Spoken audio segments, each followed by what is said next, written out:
Presentato stamani al Pallamoncada di Agrigento il nuovo progetto denominato Universo Scuola Fortitudo. Ad illustrarlo il presidente Moncada, il direttore sportivo Maier e Laura Vento, presenti anche gli sponsor dell'iniziativa Aquarinto ed Editalia. I progetti sono: Crea con la F, didattico per la scuola primaria; un altro dedicato al mondo del giornalismo, Mi sento giornalista sportivo, per le scuole medie; quindi il basket, una palestra di vita destinato ai ragazzi dai 14 ai 18 anni; la quinta edizione della Fortitudo Cup, un torneo tra i ragazzi delle scuole medie superiori, diventato ormai un appuntamento tanto atteso; quindi, ultimo, i professionisti di domani, un progetto didattico formativo per gli istituti superiori degli ultimi 2 anni di indirizzo. Presidente Moncada, allora illustriamo questa iniziativa che è un investimento sul futuro dei giovani, dei più piccoli e dello sport in generale.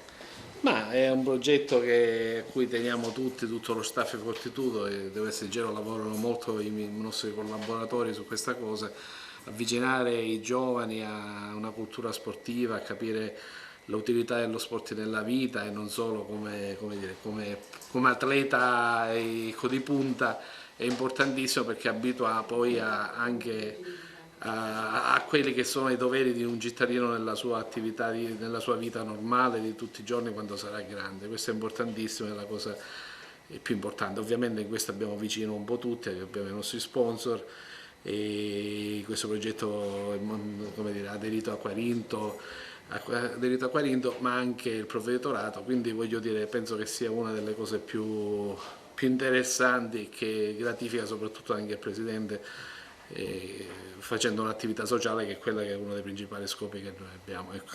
Le iniziative sono fatte più che altro per insegnare ai ragazzi che lo sport può essere, non ci si arriva per caso, nel senso a diventare dei giocatori professionisti, c'è molto sacrificio dietro, molto lavoro, non solo da parte del ragazzo, ma c'è lavoro da parte degli allenatori, di tutta la struttura, quindi far capire ai ragazzi che per arrivare a certi risultati bisogna fare un determinato tipo di percorso. Ecco, questo credo che sia l'insegnamento che vogliamo dare, il messaggio che volevamo lanciare ai giovani, in che modo diventare dei giocatori professionisti.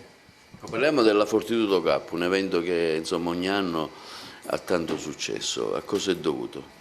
Beh, questo è dovuto grazie soprattutto alle scuole che hanno aderito al progetto, che hanno aderito in maniera completa, nel senso che hanno coinvolto tutto l'istituto a venire a vedere le partite che fanno i ragazzi, quindi hanno capito il messaggio che volevamo dare alla scuola, cioè quello di far sì che i ragazzi sentissero questa appartenenza all'Ateneo importante, e questo era lo scopo principale, non solo far conoscere la pallacanestro, ma far sì che anche nelle scuole avessero dei vantaggi riconosciuti dagli studenti, che si sentissero veramente parte dell'istituto. Aquarinto ha deciso di sposare questa iniziativa. Con quali obiettivi? L'obiettivo è quello di far conoscere la realtà dei nostri progetti territoriali ai ragazzi che frequentano le scuole superiori della provincia di Agrigento, e d'altro canto anche far avvicinare gli ospiti, che sono giovanissimi, gli ospiti dei nostri progetti, al mondo dello sport, che significa anche integrarsi e conoscere il territorio.